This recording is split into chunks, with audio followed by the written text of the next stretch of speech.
La semaine dernière, nous avons commencé à parler un peu de la famille et j'ai commencé par parler plus directement aux célibataires. Et j'ai encore quelques mots à vous dire ce soir. J'espère qu'il y a eu des engagements au cours de la semaine depuis que je ne sais pas, mais ce serait... Soyez gentils s'il y en avait eu. Une partie du problème dans le monde dans lequel nous vivons est que vous avez trop de choix. C'est beaucoup mieux quand on habitait dans un village et qu'il y avait 8 filles parmi lesquelles choisir. Et c'était comme ça. Vous savez, l'illusion dans notre culture pour les personnes célibataires est que quelque part, il y a cette personne parfaite qui traîne là-bas et il vous suffit de la trouver. Rien ne pourrait être plus éloigné de la vérité. Tout ce que vous voulez vraiment, c'est un partenaire divin. Tout ce que vous voulez, c'est quelqu'un qui aime le Seigneur Jésus-Christ. Et je vais vous avertir un peu. Vous pouvez trouver votre partenaire idéal, vous pouvez trouver celui qui regarde et parle et agit et se comporte comme vous le pensez parfait. Le conjoint idéal ou le conjoint en perspective devrait l'être. Ils peuvent ressembler à ce que vous voudriez qu'ils regardent et ils peuvent être intéressés parce que vous voudriez qu'ils soient intéressés. Ils peuvent avoir un merveilleux sens de l'humour et être intellectuellement intéressants et tout ce genre de choses. Et vous pouvez épouser cette personne et cette personne peut ressentir la même chose pour vous. Et si vous ne marchez pas dans l'esprit, ce mariage aura d'énormes problèmes. Ou vous pouvez trouver quelqu'un qui aime le Christ et a un cœur pour servir le Seigneur et marche dans le Saint-Esprit. Et si vous êtes sur ce même chemin et que cette personne est sur ce même chemin, vous grandirez dans le genre d'union qui remplira votre vie avec une joie complète, remplie de bénédictions.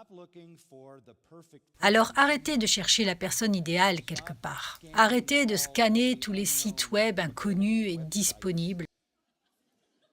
Restez avec les gens que le Seigneur a introduits dans votre vie et ceux que vous connaissez, et les gens qui sont autour de vous, et les gens qui aiment le Seigneur, et croient en la chose que vous croyez, et trouvez quelqu'un qui marche dans l'esprit et aspire à servir le Seigneur Jésus-Christ. Et observez le Seigneur établir une relation merveilleuse, complète et durable. Cela sera profondément, profondément béni. Le mariage ne doit pas nécessairement être conflictuel. Il y aura des conflits dans le mariage parce qu'il y a des conflits dans la vie. Mais je ne suis pas d'accord avec le grand général Montgomery qui a dit « Messieurs, ne pensez même pas au mariage jusqu'à ce que vous maîtrisiez l'art de la guerre. » Je ne serai pas d'accord avec ça. Je pense que cela étend cette chose au-delà d'un niveau raisonnable. Mais je comprends que le mariage pose un conflit parce que lorsque l'on claque deux centres ensemble en permanence, ils vont se frotter dans le mauvais sens parce que c'est ce que le péché fait. Mais la réponse à tout cela, bien sûr, est d'obéir à Christ, d'aimer Christ. S'aimer et marcher dans la puissance de l'esprit et regarder le Seigneur qui a vaincu ces choses et remplissez votre vie avec une joie profonde et une bénédiction au-delà de tout ce que vous pensez. Soyez inexpérimentés dans la solitude, sauf si c'est pour lequel Dieu vous a spécialement conçu. Si vous revenez au livre de la Genèse pour un instant, ce serait bien de le faire pendant une minute. Si vous revenez au chapitre 1 de Genèse et que nous commençons en quelque sorte par là où vous devez commencer ce genre de discussion sur le mariage, cela nous est rappelé dans le chapitre 1 de la Genèse, versets 27. Versets 27 et 28. Que Dieu créa l'homme à son image, à l'image de Dieu. Il les créa, hommes et femelles, il les créa. Dieu les bénit et Dieu leur dit « Soyez féconds et multipliez-vous ». C'est le principe de base. Les hommes et les femmes se réunissent et ont des enfants. Ils se multiplient, ils remplissent la terre, ils soumettent la terre et ils règnent sur la terre. Ceci est développé dans le chapitre 2 au verset 18. Le Seigneur, après avoir fait l'homme, l'Éternel Dieu dit « Il n'est pas bon que l'homme soit seul. Je vais lui faire une aide appropriée pour lui. » Le Seigneur Dieu forma hors de la terre chaque bête des champs, chaque oiseau du ciel. Il les fit venir vers l'homme pour voir comment il les appellerait, et afin que tout être vivant portât le nom que lui donnerait l'homme. L'homme a donné des noms à tout le bétail, aux oiseaux du ciel et à toutes les bêtes des champs. Mais pour Adam, il n'a pas été trouvé d'aide qui lui convienne. Alors le Seigneur Dieu fit tomber un profond sommeil sur l'homme et il dormit. Puis, Dieu prit une de ses côtes et referma la chair à cet endroit. Le Seigneur Dieu a façonné en une femme la côte qu'il avait prise à l'homme et qu'il avait amenée, et il l'amena vers l'homme. L'homme dit « Ceci est maintenant l'os de mes os et la chair de ma chair. Elle sera appelée femme parce qu'elle a été enlevée à l'homme. Pour cette raison, un homme doit quitter son père et sa mère et être lié à son épouse, et ils deviendront une seule chair. Et l'homme et sa femme étaient tous deux nus et n'avaient pas honte. » Dieu a choisi une épouse pour Adam et je pense toujours que c'est la meilleure façon. Vous savez, ce serait ma façon en tant que père et grand-père de faire le choix moi-même pour tous les enfants et petits-enfants de ma famille. Ça ne marche pas toujours comme ça dans la vie. Mais il y avait une situation où il n'y avait aucune relation avant le fait qu'Adam se soit réveillé dans la matinée et il était marié. Et il n'avait pas le choix car il n'y avait qu'une seule femme qui existait dans tout l'univers. Mais en marchant avec Dieu, une relation d'amour durable y a été cultivée. Et Dieu a fait à travers eux ce qu'il a dit qu'il allait faire à travers un homme et une femme. Il a produit des enfants. C'est le dessein de Dieu. De ce mariage est née une belle union, une sorte de co-régence au moment où ils se sont unis. Le mariage est vraiment pour 4 choses. Tout d'abord, c'est pour les enfants. Soyez féconds et multipliez-vous. Et les enfants, comme nous l'avons entendu ce soir lu dans le psaume, sont un héritage du Seigneur. Ils sont une bénédiction du ciel. Deuxièmement, le mariage consiste à éliminer la solitude. Ce n'est pas bon pour l'homme d'être seul. Ce n'est pas bon pour beaucoup de raisons. Ce n'est pas bon parce que l'homme a besoin d'un complément à sa vie, il a besoin de compagnie, il a besoin d'amitié, il a besoin de responsabilité. Le mariage est alors conçu pour produire des enfants et pour créer une amitié permettant d'éliminer la solitude. Troisièmement, pour empêcher l'immoralité. C'est 1 Corinthiens chapitre 7 et le verset 2 où l'apôtre Paul dit « Nous devons être mariés pour prévenir l'immoralité ». Et il y a une 4e raison pour le mariage, et je ne sais pas comment vous vous y référez dans le vocabulaire moderne, mais dans Genèse 26, 6, 7, 8 et 9, il décrit Isaac et dit « il était sportif avec son épouse ». Je suppose que cela aurait pu signifier faire du jogging si vous voulez penser ainsi. Si vous regardez réellement la version NAS, il est écrit « caressant »,« caressant ». C'est un élément du mariage que vous devez reconnaître. C'est la joie pure. Et la pure exaltation et le pur amour et l'affection qui découlent de cette union. Oui, c'est pour les enfants. Oui, c'est pour éliminer la solitude. Oui, c'est pour prévenir l'immoralité. Mais c'est aussi pour fournir une affection aimante et affectueuse. C'est ainsi que Dieu l'a conçu. Et bien sûr, alors la chute arrive dans le 3e chapitre de la Genèse et la guerre commence. Parce que Satan est maintenant en opposition avec Dieu et contre tout ce que Dieu a ordonné.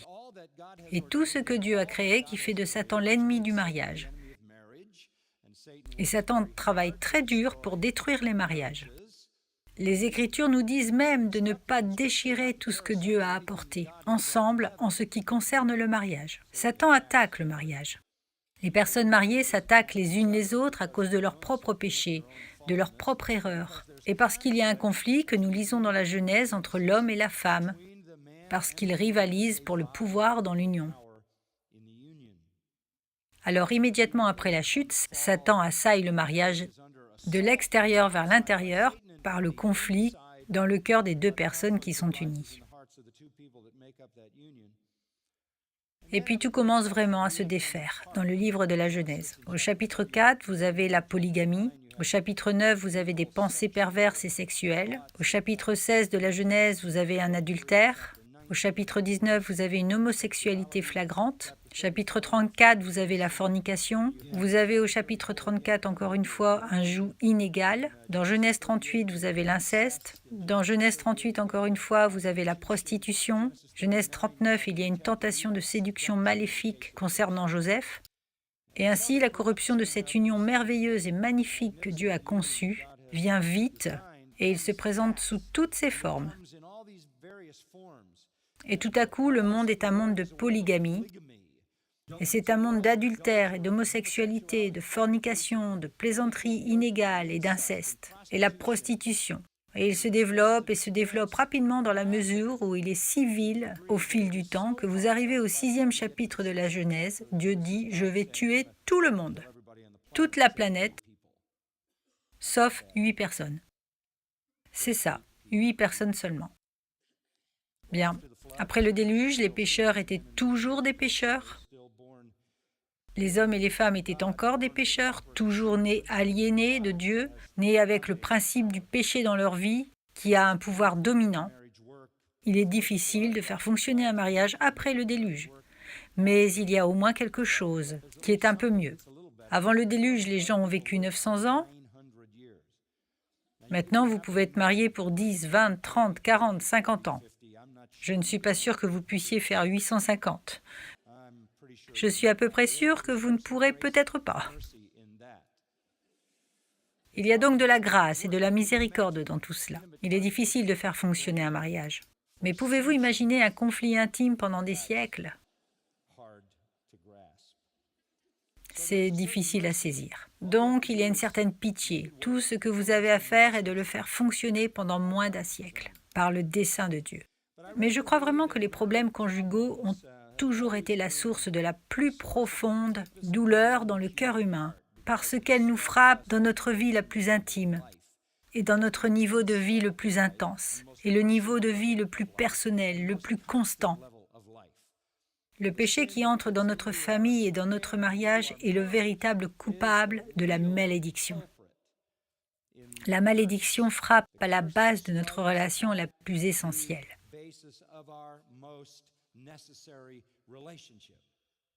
Nous devons être mariés pour les raisons que je vous ai données. Nous avons besoin de partenaires dans la vie pour s'épanouir, pour les joies du mariage, pour la responsabilisation du mariage, l'amitié, toutes ces choses, pour la procréation, qui produit ensuite ces joies plus grandes et multipliées. Nous devons être mariés. C'est la grâce de la vie. Et parce que nous sommes des maudits et des pécheurs, alors cela amène la malédiction directement dans notre relation la plus nécessaire. Ça fait du mariage une situation très, très difficile.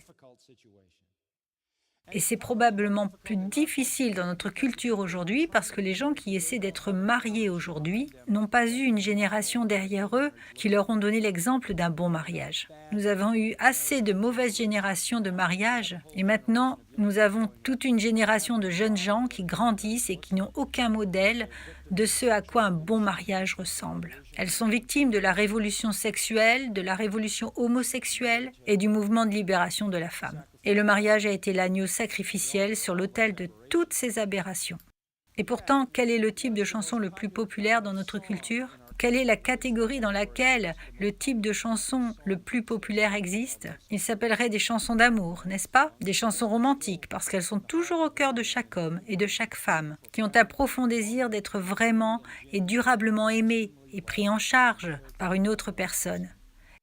Et en particulier une autre personne du sexe opposé, raison pour laquelle l'homosexualité est un mensonge et une tromperie si horrible, car il ne peut jamais y avoir dans ce genre de déviation l'accomplissement de ce que le cœur aspire vraiment, parce qu'il doit être complémentaire et qui est conçu par Dieu pour être un homme et une femme. Mais notre culture fantasme constamment sur la fille parfaite et l'homme parfait, et la relation parfaite et l'amour parfait, et le beau visage, et le corps attrayant, dans l'espoir que nous pouvons trouver quelqu'un qui est cette idole, qui est ce genre d'Aristote, un être humain modèle qui définit le modèle pour tous les autres êtres humains. Et nous voulons trouver cette personne, et nous la regardons à travers Hollywood en tant que personne. Les belles personnes, les riches, les gens qui ont tout se trouvent, mais leur relation dure des jours ou des semaines avant qu'ils explosent dans leur visage. Comment pouvons-nous avoir une sorte de relation qui ne se produit tout simplement pas? Comment pouvons-nous l'atteindre? Le monde n'arrête pas de chanter, d'écrire des chansons, de faire des films, d'écrire des livres à ce sujet. Une union de mariage qui dure, où il n'y a pas d'ennui, où il n'y a pas d'infidélité, où il n'y a pas de rupture, où il n'y a pas de douleur, il n'y a pas de départ, il n'y a pas de sans-amour. C'est juste le bonheur jusqu'à la mort. Une relation qui répond aux besoins de tout le monde et devient plus douce et plus riche au fil des jours. Eh bien, je dois dire que pour les peuples du monde, ça ne va pas arriver. Ça ne peut pas arriver, ça n'arrive pas. Oh, peut-être qu'il y a cette union occasionnelle où les gens s'entendent si bien qu'ils sont amis pour la vie. Mais pour que le mariage soit tout ce qu'il devrait être, il doit être un mariage en Christ. Ce doit être un mariage en Christ. Ce doit être un mariage à la fois surveillé et renforcé par le Saint-Esprit. Et c'est ce que nous apprenons. Allons à Éphésiens 5. Pour qu'un mariage fonctionne, il doit s'agir d'un mariage contrôlé et habilité par le Saint-Esprit. Ici, dans Éphésiens 5, 22, jusqu'à la fin du chapitre, nous avons le plus grand traité sur le mariage jamais écrit. Ça y est. Le parallèle dans Colossiens 3 est égal à cela, seulement il est un peu plus bref. Donc cela est plus riche. C'est pourquoi je dis que c'est le plus grand traité sur le mariage jamais écrit. Et l'apôtre Paul commence par parler d'une femme et d'un mari, et passe ensuite au chapitre 6 en parlant des parents et des enfants. Mais ce qui se cache derrière sa conversation avec nous à propos du mariage, ce sont le chapitre 5 et le verset 18. « Soyez remplis de l'Esprit ». Tout ce qu'il dit après cela sort de cette réalité. Si vous êtes remplis de l'Esprit, vous aurez de la joie.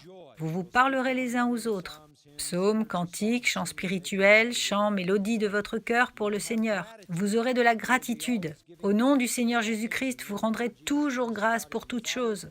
Et même le Père vous montrerez l'humilité de la soumission. Vous vous soumettrez les uns aux autres dans la crainte de Christ.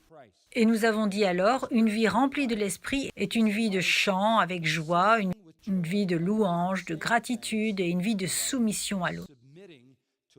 La soumission est un principe général qui fait partie de l'expérience de tous les croyants, dans toutes les relations. Dans toutes les relations. Et ce que nous entendons par soumission est simplement ceci. Je m'humilie moi-même pour te servir. Je m'humilie moi-même pour te servir. Je me mets en mesure de te donner ce dont tu as besoin. Je ne regarde pas à mes propres intérêts, mais à ceux des autres. Même un ancien de l'Église, un pasteur ou un dirigeant se trouve dans la position de soumettre complètement sa vie à la satisfaction des besoins de la congrégation en tant que soumission.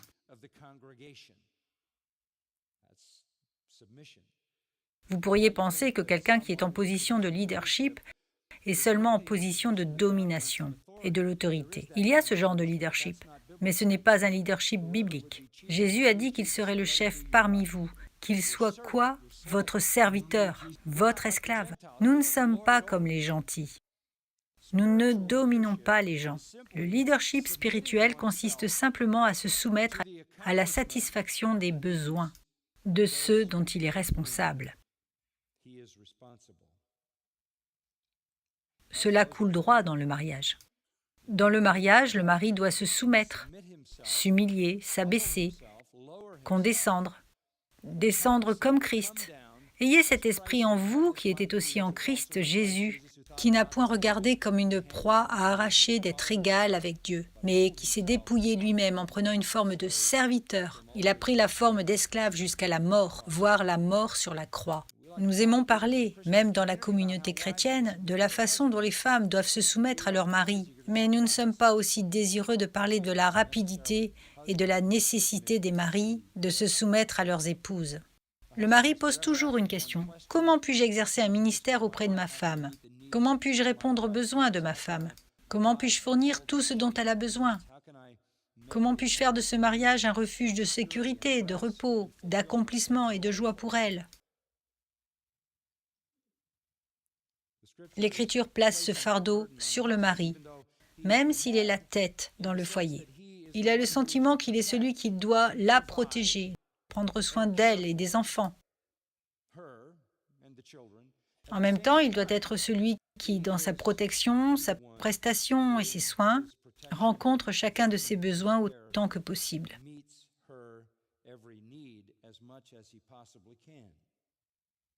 Donc, nous nous soumettons tous. C'est ce qui se passe même avec les enfants. En tant que parent, je dois me soumettre aux besoins de mes enfants. Je dois regarder mes enfants et je dois réorganiser ma vie afin de répondre à leurs besoins. Leurs besoins physiques doivent être satisfaits. Je ne peux pas faire ce que je veux de mon temps libre parce que mes enfants ont besoin de moi, mais je le fais parce que je suis dévouée à répondre à leurs besoins. Je préférerais peut-être être occupée à faire autre chose que de prendre soin de tous les aspects spirituels de mes enfants. Mais c'est ma responsabilité devant Dieu d'être le chef spirituel de mes enfants. Et donc je regarde leur vie, je regarde leurs besoins et je mets ma vie sur un parcours pour aller au-devant de leurs besoins. C'est ça la soumission. Nous sommes donc tous attachés à ce genre d'attitude de soumission. Maintenant, nous avons parlé de la femme la dernière fois, n'est-ce pas? Femmes, soyez soumises, et cela ne figure pas dans le texte. C'est écrit en italique. Il dit littéralement épouse à vos propres maris comme au Seigneur, car le mari est la tête de la femme, comme Christ est aussi le chef de l'Église. Lui-même étant le sauveur du corps, mais comme l'Église est soumise à Christ, ainsi aussi les femmes à leur mari en tout. Donc, la semaine dernière, nous avons examiné cela et nous avons parlé du devoir de la femme d'être soumise à son mari de la même manière que Christ est soumis au Seigneur de l'Église. Je devrais dire que l'Église est soumise au Christ, qui est le Seigneur de l'Église. Alors, nous allons nous soumettre comme épouses à nos maris, comme l'Église se soumet à Christ, sachant que Christ se soucie de nous, répond à nos besoins, nous fournit, nous protège, nous préserve, fournit tout ce qui est nécessaire. Il le fait pour l'Église, le mari le fait pour la femme qui sait qu'il se soumet repose dans cette confiance. Maintenant, pour ce soir, parlons un peu du mari. Et au fait, il y a sur le site web Grace to You beaucoup de messages sur la famille, avec beaucoup plus de détails. Regardez cela comme une sorte de résumé. Il y a aussi d'autres passages dans le Nouveau Testament qui traitent de ce sujet beaucoup plus longuement. Vous voudrez peut-être aussi en tenir compte. Un nouveau livre sur le divorce intitulé The Divorce Dilemma a été publié. Ce livre est disponible dès maintenant si vous vous posez des questions sur le divorce. L'autre jour, j'ai reçu un appel intéressant des personnes de Focus on the Family qui m'ont demandé si je venais faire quelques émissions de radio parce qu'ils veulent promouvoir ce livre qui a une vue biblique du divorce. C'est très encourageant pour moi car beaucoup de gens ont besoin d'aide à cet égard. Il y a plus de matériel, c'est ce que je dis, disponible. Maintenant, regardons le devoir du mari. Descendons au verset 25. En réalité, il s'étend jusqu'à la fin de ce chapitre. Mais nous le reprendrons au verset 25. « Marie, aimez vos femmes comme le Christ a aussi aimé l'Église et s'est livré pour elle afin qu'il puisse la sanctifier, l'ayant nettoyée par le lavage de l'eau, avec la parole, afin de pouvoir présenter l'Église dans toute sa gloire, afin qu'elle n'ait ni ride ni tache ou n'importe quoi de ce genre, mais qu'elle soit sainte et irréprochable. Ainsi, les maris doivent aussi aimer leurs femmes comme leur propre corps. Celui qui aime sa propre femme s'aime lui-même, car personne n'a jamais détesté sa propre chair. Il la nourrit et la chérit comme le Christ le fait avec l'Église, parce que nous sommes membres de son corps. » Un ensemble d'instructions très long et très détaillé pour le mari. Gardez le contexte à l'esprit. Nous parlons de personnes remplies de l'esprit qui comprennent déjà le principe de soumission. Le mari comprend la soumission nécessaire aux besoins de sa femme et il lui fournit un refuge dans lequel son cœur peut se reposer. Le commandement du mari est très clair. C'est un seul commandement. Maris, aimez vos femmes. Aimez vos femmes. C'est le commandement. Il n'y a pas d'ordre de prendre l'autorité sur la femme. Il n'y a pas d'ordre de prendre l'autorité sur votre femme. Ce n'est pas le commandement. Le mari est-il la tête? Absolument. Il est la tête. Nous avons vu que dans 1 Corinthiens 11, le mari est la tête de la femme. Christ est la tête de l'homme, Dieu est la tête de Christ. Mais l'ordre n'est pas de prendre autorité. Cela ne dit pas un mot à ce sujet. Il ne dit pas de prendre autorité. Il ne dit pas « prends autorité sur ta femme ». Il ne dit pas de lui commander. Il ne dit pas de la subjuguer, de la soumettre. Il ne dit pas de la dominer. Il dit « aimez vos femmes ». Aimez vos femmes. Et le mot pour l'amour vient du verbe agapao, qui est le plus intense, le plus divin, l'amour magnanime, le plus sacrificiel, le plus humble. C'est l'amour de la volonté. Il y a d'autres mots pour l'amour dans la langue grecque. Il y a le mot éros, à partir duquel vous devenez érotique. C'est un genre d'amour sexuel. Il y a le verbe philéo qui est dans le mot Philadelphia, la ville de l'amour fraternel. Cela signifie que ce genre d'affection normale est humaine. Il y a même un mot pour l'amour de la famille, et ce mot est utilisé lorsque l'apôtre Paul écrit à Timothée et dit que les gens de la société mondaine ont perdu leur affection naturelle. C'est leur amour de famille. Il y a donc des mots pour l'amour de la famille, l'amour érotique et l'amour fraternel. Mais c'est le mot pour l'amour de la volonté. C'est le mot le plus magnanime, le plus vaste et le plus intentionnel.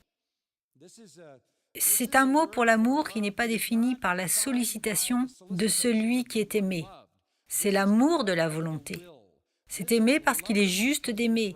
Aimer parce que vous voulez aimer. Cela ne signifie pas que la personne n'est pas attrayante, mais ce mot est défini comme un mot qui exprime son intentionnalité. C'est comme cela que nous devons aimer, parce que nous sommes déterminés à aimer, parce que nous voulons aimer. Ceci est bien sûr défini pour nous comme le genre d'amour que le Seigneur a pour son Église.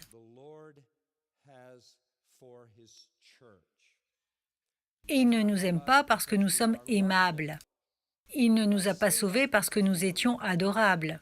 Il ne vous a pas sauvé, vous, plutôt que quelqu'un d'autre dans la rue, parce que vous étiez plus aimable que cette personne. Vous avez peut-être choisi votre partenaire de vie parce que cette personne était plus aimable dans votre jugement que les autres personnes que vous avez connues. Ce n'est pas comme ça que Dieu vous a choisi. Il a prédéterminé par sa propre volonté de fixer son amour sur vous et de dépenser ensuite son amour sans relâche sur vous pour toujours et à jamais. Et c'est ce genre d'amour qu'un mari doit mettre sur la femme qu'il prend comme son épouse. C'est la manière dont nous devons aimer. Commençons par ce mot « manière ». Nous le décomposerons en plusieurs parties. La manière de cet amour, comme le Christ a tant aimé l'Église. Et vous pouvez aller jusqu'au bout. Retournez et lire Romains 5,8, qui nous a aimés quand nous étions ennemis, quand nous étions aliénés, quand nous étions impossibles à aimer, sans charme et sans amour, avant de l'aimer. Nous ne l'aimons que parce qu'il nous a d'abord aimés. C'est ce dont nous parlons. Vous définissez votre amour par votre volonté parce que c'est juste et noble. Et c'est ainsi que Christ met son amour sur nous. C'est la manière. Si vous deviez vous rappeler, je vais vous aider avec cela, de Romains chapitre 8 et comment ce chapitre se termine, vous auriez alors une illustration de ce type d'amour. Chapitre 8 de Romains au verset 35. Qui nous séparera de l'amour de Christ? Nous apprenons ici qu'il s'agit d'un amour dont on ne sera pas séparé. Est-ce que la tribulation, la détresse, la persécution, la famine, la nudité, est-ce que ça va nous séparer? Non. Dans toutes ces choses, nous triomphons massivement par celui qui nous a aimés. Et Paul continue en disant « Ni la mort, ni la vie, ni les anges, ni les dominations, ni les choses présentes, ni les choses à venir, ni les puissances, ni la hauteur, ni la profondeur, ni aucune autre créature ne pourra nous séparer de l'amour de Dieu manifesté en Jésus-Christ notre Seigneur. » Alors le Christ nous aime d'un amour inséparable, d'un amour éternel, d'un amour qui ne peut pas être diminué et ne peut pas être remplacé. Tu penses aimer ta femme de cette façon? Vous aimez votre femme avec un amour qui ne pourrait être brisé par les tribulations, la détresse, la persécution, la famine, la nudité, le péril, l'épée, la mort, la vie, les anges, les principautés, les choses présentes, les choses à venir, le pouvoir, les autorités, les profondeurs ou toute autre chose créée dans l'univers. C'est ainsi que Christ a aimé son Église. Voilà comment un homme doit aimer sa femme. Il y a de nombreuses années, au début de l'histoire de l'Église, un homme appelé John Chrysostom, un grand prédicateur, a écrit ceci, traduit en anglais ancien. « As-tu vu la mesure de l'obéissance? Écoutez aussi la mesure de l'amour. Veux-tu que ta femme t'obéisse comme l'Église le fait pour Christ? Alors prends soin d'elle comme Christ le fait pour l'Église. Et s'il est nécessaire que tu donnes ta vie, ou que tu sois coupé en morceaux 1000 fois, ou que tu dois endurer quoi que ce soit, ne refuse pas. Christ a mis son Église à ses pieds par son grand soin, non pas par des menaces, ni par toute autre chose. Alors conduis-toi ainsi avec ta femme. Chrysostome dit que si vous avez été coupé en 1000 morceaux, cela ne devrait pas diminuer votre amour pour votre femme. Et le droit romain était très différent de cela. Cato, écrivant sur le droit romain, a déclaré « Si vous surprenez votre femme en flagrant délit d'infidélité, vous pouvez la tuer sans procès. Mais si elle vous surprenait dans un acte d'infidélité, elle ne risquerait pas de vous toucher avec son doigt. En effet, elle n'a aucun droit. » C'est comme cela dans l'ancien monde romain, lorsque Paul écrivait et affrontait l'Église avec ces choses. C'est très différent du monde de cette époque. Les hommes avaient des femmes pour des raisons sociales. Ils avaient des concubines pour des raisons sexuelles. Et nous trouvons ici l'instruction de la parole de Dieu, « Aime ta femme, aime ta femme ». Christ aime son Église avec cet amour indéfectible et indestructible. Pierre souligne 3 types de tâches que cet amour prend. Regardez 1 Pierre, chapitre 3. 1 Pierre, chapitre 3. Juste les premiers versets que nous avons mentionnés. Brièvement, la dernière fois où il est dit que les femmes sont soumises à leur mari. Mais au verset 7, il s'adresse au mari et dit « Vous, mari, de la même manière, montrez à votre tour de la sagesse dans vos rapports avec vos femmes. » Je peux vous dire d'expérience personnelle que c'est la seule chose que les femmes disent tout le temps. Tu ne m'écoutes pas, tu ne me comprends pas, tu n'entends pas ce que je dis. Je souhaite que tu me connaisses mieux, tu ne sais pas ce que je pense, et ainsi de suite. Nous travaillons dur, nous n'avons jamais atteint le succès, je ne pense pas. Mais aie de la compréhension envers ta femme. C'est la compréhension, la sensibilité aux besoins et aux sentiments. Et puis il continue en disant « comme avec quelqu'un de plus faible ». Donc il y a de la considération. Et puis il y a en fait de la chevalerie. C'est le navire le plus faible, le navire le plus faible. Elle a besoin de force, elle a besoin de soutien. Elle doit être tenue debout. Elle a besoin d'être encouragée. Elle doit être en sécurité. Non seulement en sécurité physique, mais en sécurité relationnelle. Comme elle est une femme, elle a besoin de la force d'un homme et montre son honneur en tant que concédante héritière de la grâce de la vie afin que vos prières ne soient pas entravées.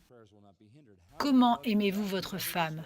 Vous l'aimez ainsi, avec considération et compréhension? Et la sensibilité et la chevalerie et en communiant avec elle, comprenant que vous êtes égaux, héritiers de la grâce de la vie qui est bien sûr le mariage en Christ. Ensemble, dans un engagement et une communion intime profonde, vos prières seront entendues et exaucées. Nous devons donc aimer comme Christ a aimé l'Église. Laissez-moi vous en parler un peu, d'accord? C'est un amour sacrificiel. Retournez à Éphésiens 5 pendant 1 minute. On y dit « Aimez votre femme comme Christ a aimé l'Église ». Et voici la première expression. « Et s'est livré pour elle ». Se livrant lui-même. Le mari rempli de l'esprit n'aime pas sa femme pour ce qu'elle peut faire pour lui, mais pour ce qu'il peut faire pour elle. Et je vous dis cela, jeunes hommes, trouvez une femme que vous pouvez aimer, une femme dont vous serez déterminés à l'aimer. Trouvez une femme à qui vous pouvez donner votre vie et toutes vos capacités et tous vos pouvoirs et toutes vos énergies, comme Christ l'a fait pour l'Église. Un amour qui ne connaît pas la tyrannie. Il ne connaît que le sacrifice. Christ a aimé l'Église et s'est livré pour elle. Trouvez une femme et abandonnez-vous pour elle. Travaillez plus fort pour subvenir à ses besoins physiques. Investissez en elle spirituellement. Prenez soin d'elle. Mettez-la à l'abri. Protégez-la. Prévoyez pour elle. Préservez-la. Donnez votre vie pour elle. Trouvez quelqu'un qui aime le Christ, qui devrait être sous la protection d'un mari, et devenez ce que le Christ est pour sa propre Église. C'est le sacrifice qui définit ce que fait un mari. Au fait, l'amour est toujours un verbe. L'amour est toujours un verbe, il est toujours en action, il est toujours en mouvement. Et un amour rempli de l'esprit est un amour qui se sacrifie toujours pour une autre personne. Je le dis de temps en temps aux jeunes et cela nous amène à un deuxième point. Quelqu'un te dit « je t'aime » mais qu'il veut que tu pêches avec lui, ce n'est pas de l'amour. C'est du désir, ce n'est pas de l'amour. La deuxième chose à dire au sujet des maris aimant leurs femmes comme le Christ a aimé l'Église, c'est que Christ a aimé l'Église sacrificiellement et deuxièmement, il a aimé l'Église avec un amour purificateur. Allons au verset 26. « Afin de la sanctifier par la parole, après l'avoir purifiée par le baptême d'eau, afin de faire paraître devant lui cette Église glorieuse, sans tache, ni ride, ni rien de semblable, mais sainte et irrépréhensible. » Quand un jeune homme te dit en tant que jeune femme « Je t'aime et je veux te priver de ta pureté », ce n'est pas de l'amour. Fuyez. Fuyez cet homme. Ce n'est pas de l'amour. La même chose serait vraie de l'autre côté. Si une jeune femme dit à un jeune homme « je t'aime » et veut voler sa pureté, ce n'est pas l'amour. L'amour purifie. Ceci est la beauté de l'amour. C'est l'illustration que nous avons avec Christ. Il a aimé son Église. Il s'est livré pour elle afin de la sanctifier. Et nous dirions que dans le contexte du mariage, que le conjoint ou le futur conjoint serait de rechercher la pureté de son partenaire. À la fois cette pureté spirituelle et une véritable compréhension de la parole de Dieu, le vrai salut, la poursuite de la sanctification et la pureté physique. C'est un partenaire pour cela. Le Christ purifie son Église, remarquez-le, et il la sanctifie, la nettoie par le baptême de l'eau avec la parole. Avec la parole. En tant que mari, vous avez la responsabilité de purifier votre femme avec la parole de Dieu, de fournir la purification continue avec la vérité des Écritures saintes, de sorte que toutes les tâches soient enlevées. C'est ce que dit le verset 27, afin de faire paraître devant lui cette Église glorieuse, sans tache, ni ride, ni rien de semblable, mais sainte et irrépréhensible. Paul pensait peut-être à une coutume qui était réellement populaire dans le monde de la Méditerranée antique, la coutume de baigner la mariée dans de l'eau bénite. Les catholiques n'ont pas inventé l'eau bénite. D'ailleurs, il y avait de l'eau bénite dans les anciennes religions païennes aussi. Et une des façons dont il a été utilisé, le bain a été préparé avec de la supposée eau bénite, qui avait été sanctifiée par un rituel. Et la mariée était baignée dans cette eau bénite avant le mariage comme symbole de purification avant que son mari ne l'accepte. À Athènes, la mariée était baignée dans les eaux de Caliro, qui étaient considérées comme sacrées. Elle symbolisait le nettoyage de toutes les relations précédentes, toute souillure antérieure avant l'entrée dans la vie conjugale. Peut-être que Paul avait cela en tête, mais peu importe ce qu'il avait en tête, le principe du mariage est simplement ceci. Le mariage doit être une expérience purifiante, une expérience purifiante.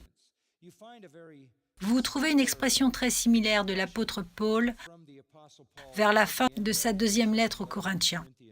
Je sais que vous vous en souviendrez. Au chapitre 11, il dit « Je suis jaloux ». Verset 2 « Pour vous, avec une jalousie divine, je vous ai fiancé à un mari. » C'est-à-dire que Christ parlait à l'église corinthienne, de sorte que je pourrais vous présenter à Christ comme une vierge pure. Je crains que, tandis que le serpent trompe Ève par sa ruse, votre esprit soit conduit à s'écarter de la simplicité et de la pureté de la dévotion au Christ. Paul s'inquiétait de la défection des Corinthiens, dans l'hérésie et la théologie erronée. Elle était dans l'erreur et c'était une sorte d'adultère spirituel qui les souillerait. Il voulait présenter au Christ une vierge pure. Et c'est l'image à suivre dans le mariage. Le mariage devrait être la purification de chaque partenaire. Vous n'exposez pas votre partenaire à des choses impures, doctrinalement, théologiquement, spirituellement ou moralement. Vous êtes le protecteur de la pureté de votre femme si vous êtes un mari. C'est l'image ici. Vous la gardez loin des choses qui sont impures. Vous ne l'exposez jamais à ces choses. Le véritable amour est toujours concerné par la pureté de son objet. Et tout soi-disant amour qui prend des libertés avec cela et poursuit le péché est un faux genre d'amour.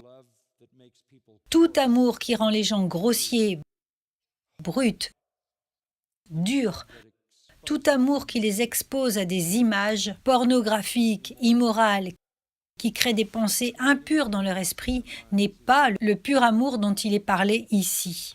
Tout amour qui affaiblit la fibre morale, diminue le caractère, est un faux amour Parce que le véritable amour, l'amour avec lequel le Christ aime l'Église, cherche la pureté absolue de son objet, de manière sacrificielle. Ainsi, les hommes, voici comment vous devez voir votre mariage. Vous vous sacrifiez pour votre femme. Vous offrez le sacrifice ultime, peu importe ce que cela pourrait être, même votre vie, et vous poursuivez votre pureté à tout prix. À tout prix. Tout comme Christ fait sa propre Église et veut la présenter sans blâme et sans tache. C'est donc un amour sacrificiel et un amour purifiant. Troisièmement, c'est un amour attentionné. Et nous voyons cela dans les versets 28 et suivants. C'est ainsi que les maris doivent aimer leur femme comme leur propre corps. Celui qui aime sa femme s'aime lui-même. Personne n'a haï sa propre chair, mais il la nourrit et en prend soin, comme Christ le fait pour l'Église, parce que nous sommes membres de son corps. L'analogie est très simple. Le Seigneur prend soin de son Église. C'est le but. Aimez votre femme comme votre propre corps. Qu'est-ce que ça veut dire? Tu tiens à ton corps? Quelles dents brosses-tu le matin? Quels cheveux peignez-vous? Quel corps vêtez-vous? Prends soin de toi. C'est une donnée, c'est un ordre. Il ne dit pas « apprends à prendre soin de toi ». Certains d'entre vous ont besoin de le faire un peu mieux qu'ils ne le font. Mais pour la plupart, tu te nourris, tu te laves, tu fais ce que tu es censé faire pour toi-même. Et ce que notre Seigneur dit ici par le Saint-Esprit et les instructions de l'apôtre Paul est de donner la même attention à vos femmes que vous vous faites à vous-même.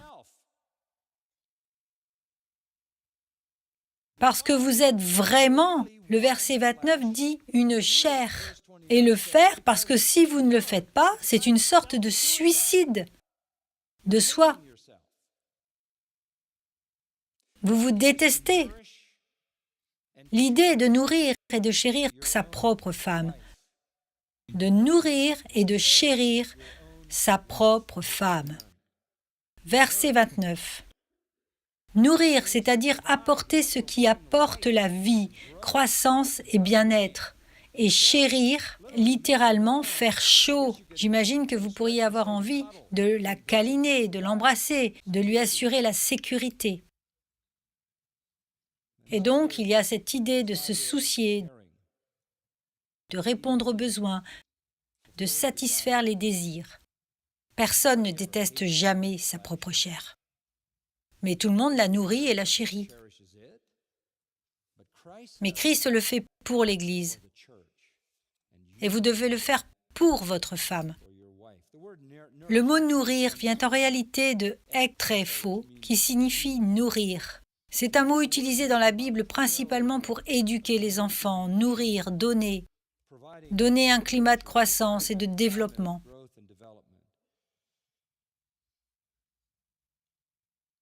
Vous savez, c'est un peu l'autre côté de la situation de la femme qui travaille, qui est un grave problème, très grave problème.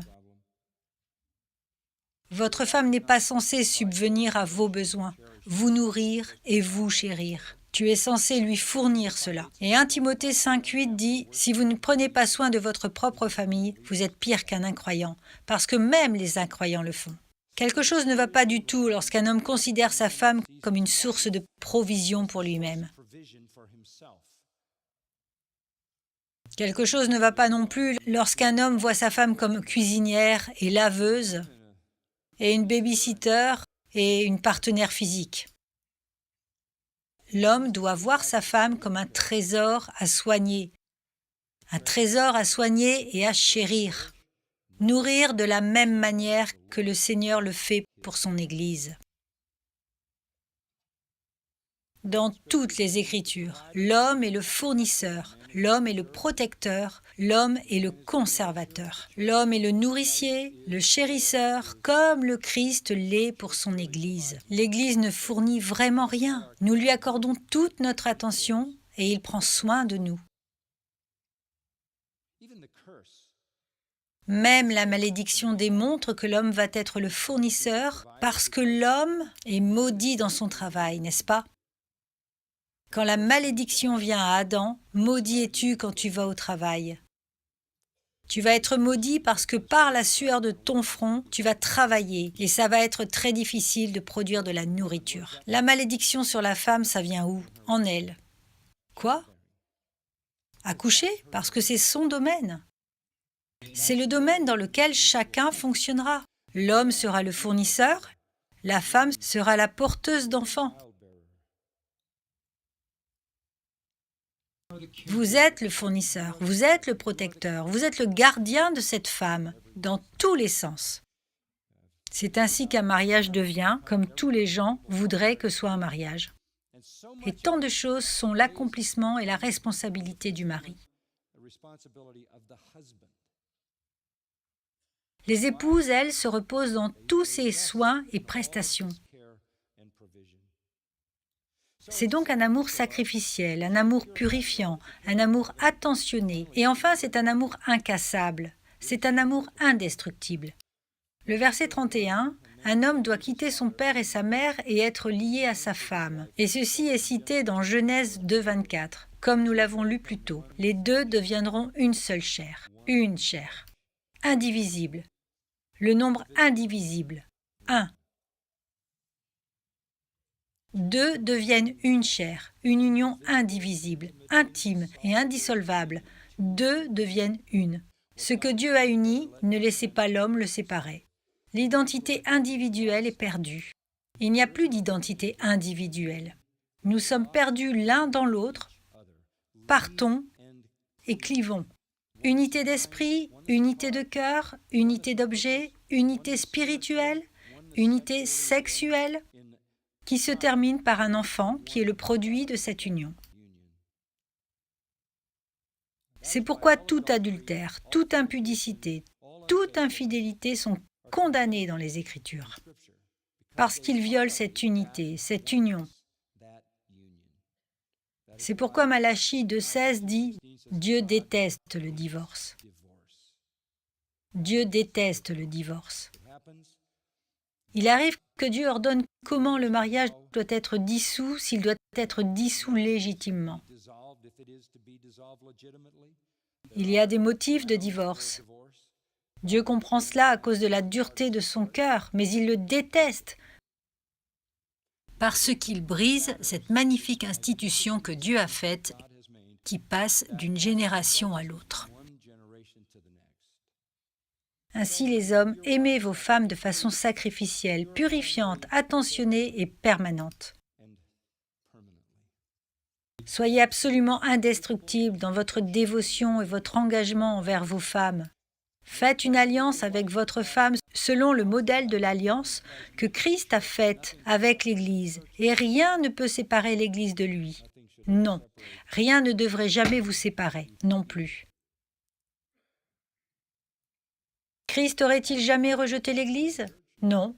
Ensuite, aucun homme ne devrait jamais rejeter sa femme, ni une femme son mari. Maintenant, il y a un motif derrière tout cela, et c'est au verset 32 et 33. Le motif du verset 32. Le mystère est grand, mais je parle en référence à Christ et à l'Église. Qu'est-ce que cela vous dit? Le mariage est très, très sacré. Très sacré. Qu'est-ce qu'un mystère? Nouvelle révélation. Quelque chose dans le passé caché est maintenant révélé. Le mystère est le suivant. Cela n'a jamais été dit auparavant dans les Saintes Écritures, jamais dans l'Ancien Testament, que le mariage doit suivre le modèle de relation de Christ avec l'Église. Le mariage est sacré. L'Église ne fait qu'un avec Christ, c'est le mystère. L'Église ne fait qu'un avec Christ et c'est l'image du mariage. Elle est sacrée en raison de son association avec la relation entre le Christ et son Église. Et puis un résumé au verset 33. Néanmoins, chaque individu parmi vous doit aussi aimer sa femme comme lui-même. Juste la somme de ce que nous avons étudié. Et la femme doit veiller à ce qu'elle respecte son mari. Assez simple, n'est-ce pas? Tout cela dans une toute petite partie des Écritures, les versets 22 à 33. Mais il est dit la parole de vérité. Si nous suivons les schémas que le Seigneur a établis dans notre mariage, ils seront tous ce que nous voudrions qu'ils soient et plus que ce à quoi nous nous attendions. Mais l'élément qui doit être là est le remplissage du Saint-Esprit, n'est-ce pas? Nous devons y revenir afin que nos vies soient sous le contrôle du Saint-Esprit, à chaque fois. La parole de Christ habite richement en nous et nous marchons dans son obéissance. Je ne sais pas dans quel état se trouve votre mariage, mais je sais ce que cela peut être. Les gens disent « Eh bien, j'ai épousé la mauvaise personne. » Eh bien, cette personne est la bonne personne maintenant. Abandonnez cette idée et abordez le mariage de la manière que les Écritures nous disent. Marchez dans l'esprit et le Seigneur peut apporter joie et accomplissement dans une relation qui a connu des conflits et de l'amertume. Cela peut tout changer. La chose la plus importante est que vous soyez connectés à Christ d'une manière qui l'honore, l'exalte, en marchant dans son esprit et en obéissant à sa parole. Si deux personnes font cela, elles peuvent marcher ensemble, n'est-ce pas, et connaître la plénitude de bénédiction. Les gens disent « Eh bien là-bas, la personne que j'aurais dû épouser m'a probablement manqué. » Non, vous avez la personne que vous avez mariée, c'est la personne que Dieu veut que vous ayez pour le reste de votre vie. Et vous pouvez faire de ce mariage tout ce que Dieu veut que ce soit si vous fixez le cap à la manière dont les Écritures vous disent de mettre le cap. Maintenant, la prochaine fois que nous allons faire un suivi avec les parents et les enfants dimanche soir, la semaine prochaine, soyez donc ici pour cela, chapitre 6. Prions. Père, nous te remercions pour la clarté avec laquelle la parole nous parle à nouveau à ce sujet. Sujet dans lequel il semble y avoir tant de chaos et de confusion. Aide-nous à nous humilier et à suivre le modèle de la Sainte Écriture pour être ce que nous devrions être l'un à l'autre dans nos mariages. Seigneur, voudrais-tu guérir les mariages, même maintenant, qui ne sont pas ce qu'ils devraient être, parce que les gens ne marchent pas dans l'esprit, ils ne sont pas sous le contrôle de ton Saint-Esprit béni, ils ne se soumettent pas les uns aux autres, ils ne s'aiment pas, ne se respectent pas, ne s'humilient pas, ils ne cherchent pas la pureté les uns des autres, ils ne se sacrifient pas les uns pour les autres. Nous prions, Seigneur, que tu fasses un travail dans ces relations pour leur bien et pour le bien des enfants qui seront influencés par ce mariage. Les mauvais mariages sont des tragédies générationnelles. Ils envoient des enfants dans la prochaine génération et à leur propre mariage avec toutes sortes d'expériences erronées, d'idées fausses et d'amertume. Donne-nous de bons mariages, des mariages qui honorent Christ, des mariages pleins de joie et de bénédiction pour qu'il y ait une autre génération qui expérimentera le même genre de choses, qui ira dans le mariage plein d'espoir, désireux, heureux, épanoui et désirant être tout ce qu'ils peuvent être pour que ce mariage puisse être tout ce qu'ils ont vu dans le mariage de leurs propres parents. Sauve-nous des destructions qui se produisent, en particulier dans l'Église, et que l'Église soit un lieu de mariage en bonne santé et un lieu où l'Évangile est transmis avec joie à la prochaine génération. Nous te remercions des témoignages que nous avons entendus ce soir à ce sujet de la part de jeunes qui ont appris à te connaître et peuvent maintenant regarder la prochaine génération. La génération qu'ils apportent au monde et les élever dans la connaissance de Christ et donner l'espoir d'une autre génération de ce que devrait être le mariage. Que le témoignage de ceux qui connaissent le Christ et aiment le Christ soit clair dans un monde où le mariage est en train de se désintégrer complètement autour de nous et avec lui toute la culture. Que nos mariages soient forts et à ta gloire. Nous prions au nom du Christ. Amen.